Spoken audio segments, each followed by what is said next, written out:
Facebook and YouTube subscribers. And for today's video, we will have a special educational, sports, and entertainment. This is also a part of an action that I will create.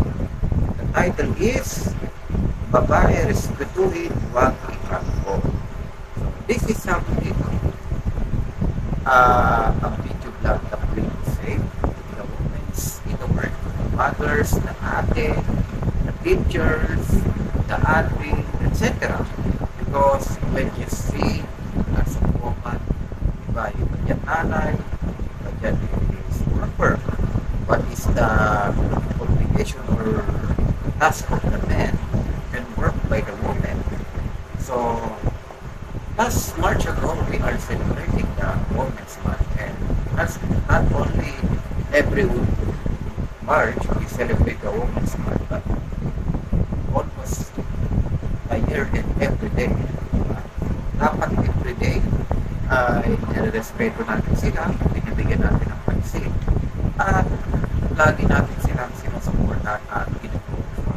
Especially the mothers, because the mother is working 24/7, working like mother and father, just to serve the kids. Diba? Pasok sa school, gawain bahay, luluto, maglalaba.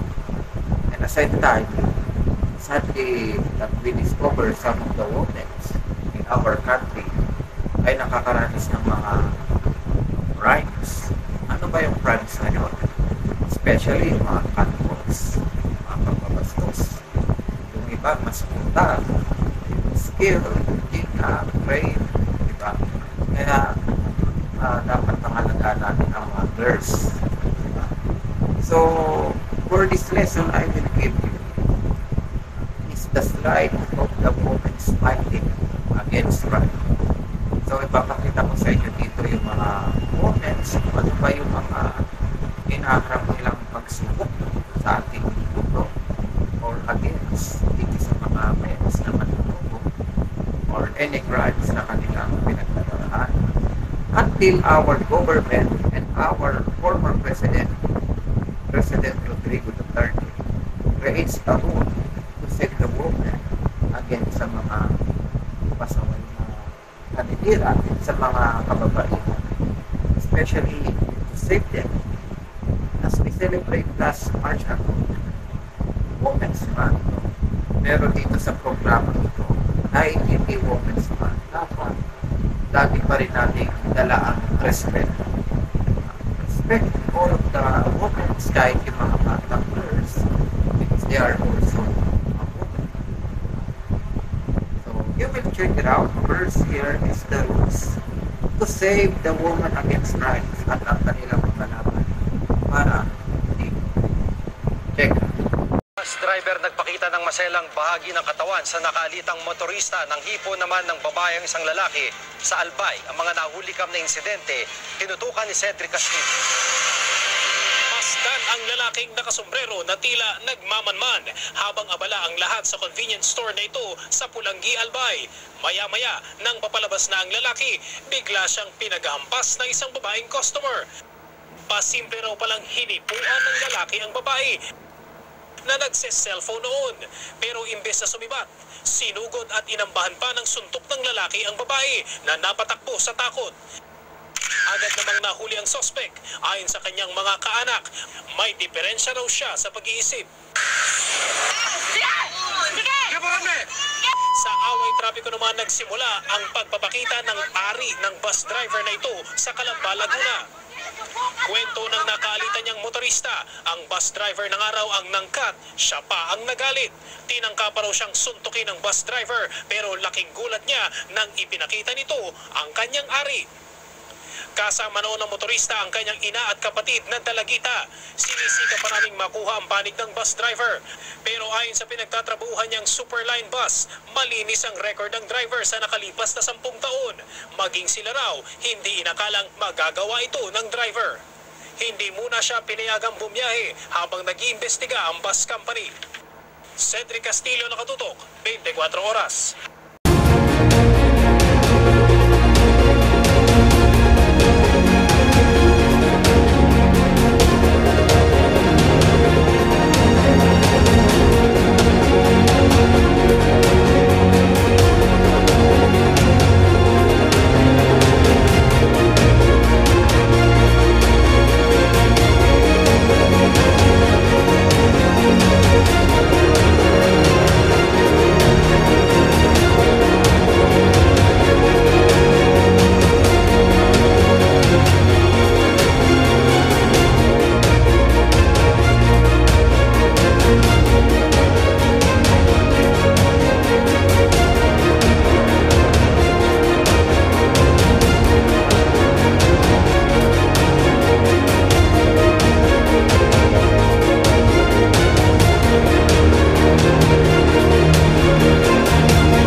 watching and you just discover how great is the woman today, diba?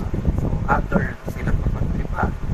Kaya, advice ko sa lahat ng mga may anak, sa lahat ng anak, asawa, kapatid, if you have girls in your home, lalabas sila, bibili, we must always pray sana sila away from crimes, accident, COVID, at hindi sila catcalls na yan. So, sa mga lalaki na nanonood, iwasan niyo po yan na mag-catcall. Ano ba yung catcall? Yung wait, pag ganda, ganun ka, titigpitan mo, titignan mo mula ulo hanggang pa, so parang pinupusukan ka. So, kasi bawal na po yan sa ating batas. Siyempre, bawal din yan sa ating board. Noon pa man hindi sa ating applicable ang puso. But if we boys, tumingin lang tayo sa mga beautiful girls, okay lang naman tumingin. Wala naman sa mga tumingin Baka ako tumingin rin. As long as ang pagtingin is wala akong issues. Kasi iba, titingin ka tapos hawak ka sa chairman mo, sa gitna, di ba? O alam mo na kung ano yun, huwag nyo nang pagtingin. So, hindi ba ganito? Oh, may nakikita kang beautiful, katabi mo sa NRT, may bubuksan ka sa zipper mo. Part yun ng cut. At yung mga ganyang bagay ay hindi dapat ginagawa. Kasi pwede kayong kasuhan, makulong. Ayaw din, di ba? Nagawa nyo sa ibang girls, paano yung asawa nyo, anak nyo, future, di ba? Kung sila naman ang balikan, di ba? Kayo din ang sasaktan. So, that is the rule of our President Duterte to save the women against sa mga crimes, sa mga adults. So, ay pag ako lagi ako nagpito.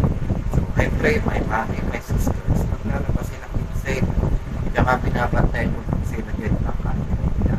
Talagang sinasapunan ko ng tingin yung mga atake sa aking mommy and my sister.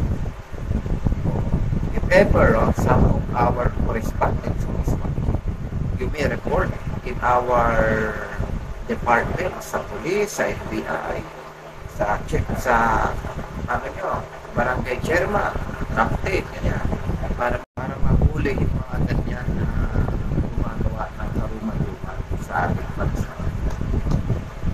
For the last but not the least episode that I presented with you, I will show you here the duties of our women in our country. So, pwede silang maging mami yan. Basically natin talaga mga babae. Politician, marami yan. Marami kong kilala. Tapos doktor, teacher, yan, lalo na. At business.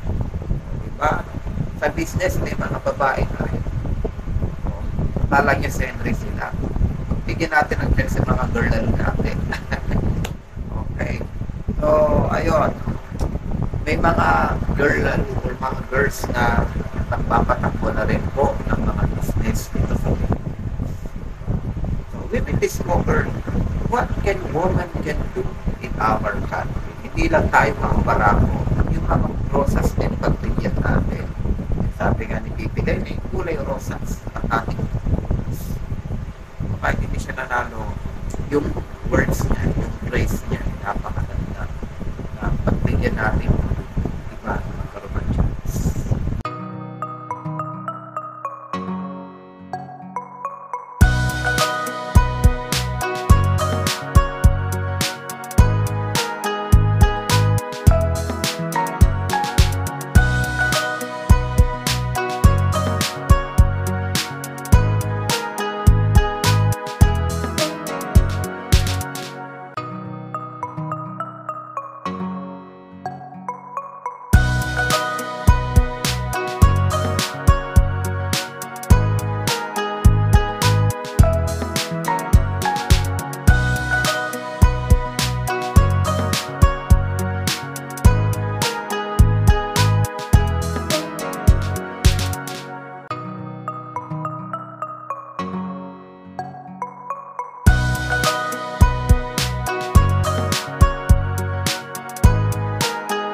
Thank you for watching and God bless all of you. This is your Ninong said, like, comment, share to my Ninong TV, and you may buy this video lang for only 150 pesos and 80 pesos for screen recording. So PM nyo lang ako, then we're going to transfer and shout out for my new subscribers. Thank you. Give your time to connect with me and to have your information and entertainment also in this program.